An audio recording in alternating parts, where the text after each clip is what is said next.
Hello friends, வணக்கம். இந்த வீடியோவில் ரொம்ப ஈஸியான மெத்தடில் தாளிச்ச கொழுக்கட்டை எப்படி பண்ணுறதுன்னு பார்க்க போகிறோம். வீடியோக்குள்ளே போகிறதுக்கு முன்னாடி நம்ம சேனலை இது வரைக்கும் சப்ஸ்கிரைப் பண்ணாதவங்க இப்போ சப்ஸ்கிரைப் பண்ணிவிட்டு பக்கத்தில் உள்ள பெல் பட்டனையும் கிளிக் பண்ணிக்கோங்க. கொழுக்கட்டைக்கு மாவு பிசைகிறதுக்கு தண்ணியை நல்லா கொதிக்க வச்சு தான் சேர்க்கணும். நான் ஒரு 1.5 கப் அளவு தண்ணியை நல்லா தலைன்னு கொதிக்க வைக்க போகிறேன். தண்ணி கொதிச்சிட்ருக்க டயத்தில் நம்ம ஒரு 1/2 கப் அளவுக்கு அரிசி மாவை இந்த பவுலில் சேர்த்துடலாம். நான் எடுத்துருக்கிறது இடியாப்ப மாவு தான், கடையில் வாங்கின இடியாப்ப மாவு தான். இது கூடவே கொஞ்சமாக உப்பு நல்லா கலந்து விட்டுறணும். அடுத்து தண்ணி நல்லா கொதித்ததுக்கப்புறமா அதை கொஞ்சம் கொஞ்சமாக இதில் சேர்த்துக்கலாம். ஃபஸ்ட்டு கொஞ்சம் தண்ணி சேர்த்துட்டு அதில் 1 டீஸ்பூன் அளவுக்கு எண்ணெய் சேர்த்துக்கிறேன்.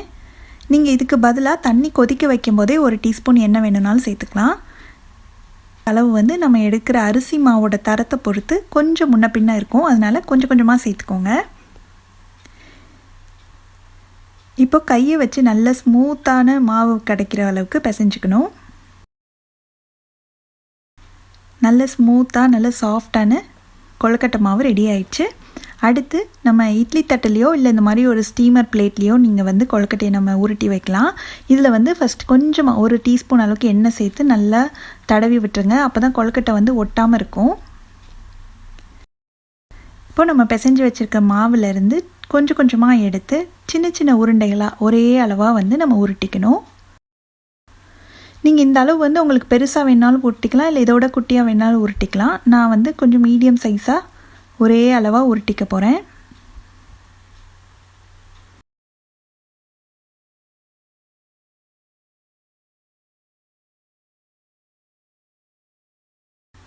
இதே மாதிரி எல்லா மாவையும் நம்ம கொழுக்கட்டைகளாக உருட்டியாச்சு.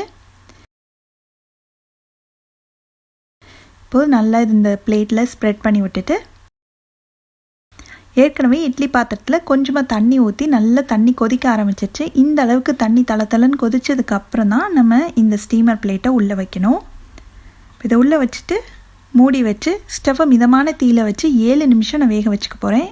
7லேருந்து 10 நிமிஷம் வரைக்கும் ஆகும், நம்ம கொழுக்கட்டையோட சைஸை பொறுத்து.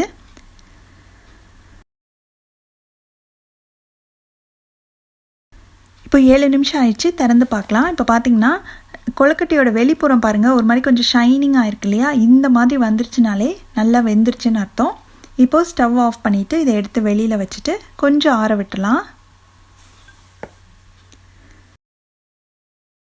அடுத்து இதுக்கு தாளிக்கிறதுக்கு 1 டேபிள் ஸ்பூன் எண்ணெய் சேர்த்துட்டு எண்ணெய் சூடானதுக்கப்புறமா 1/2 டீஸ்பூன் கடுகு, 1/2 டீஸ்பூன் உளுந்து இது நல்லா பொரிஞ்சதும் 2 காஞ்ச மிளகாயை இந்த மாதிரி 2ஆக உடச்சி சேர்த்துக்கலாம்.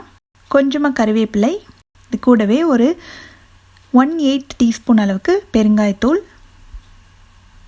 இதெல்லாம் சேர்த்த உடனே நம்ம எடுத்து வச்சுக்கொள்ளையே அந்த கொழுக்கட்டையும் இதில் சேர்த்துட்டு நல்லா 1 நிமிஷம் பக்கம் கலந்து விட்டுட்டு ஸ்டவ் ஆஃப் பண்ணிடலாம். கடைசியில் இதில் ஒரு 2லேருந்து 3 டேபிள் ஸ்பூன் அளவுக்கு தேங்காய் துருவல் சேர்த்து நல்லா கலந்து விட்டுலாம்.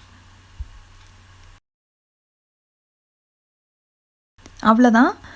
ரொம்ப ரொம்ப சாஃப்டாக, ரொம்ப பஞ்சு போல், ரொம்பவே சுவையான தாளிச்ச கொழுக்கட்டை ரெடி ஆயிடுச்சு.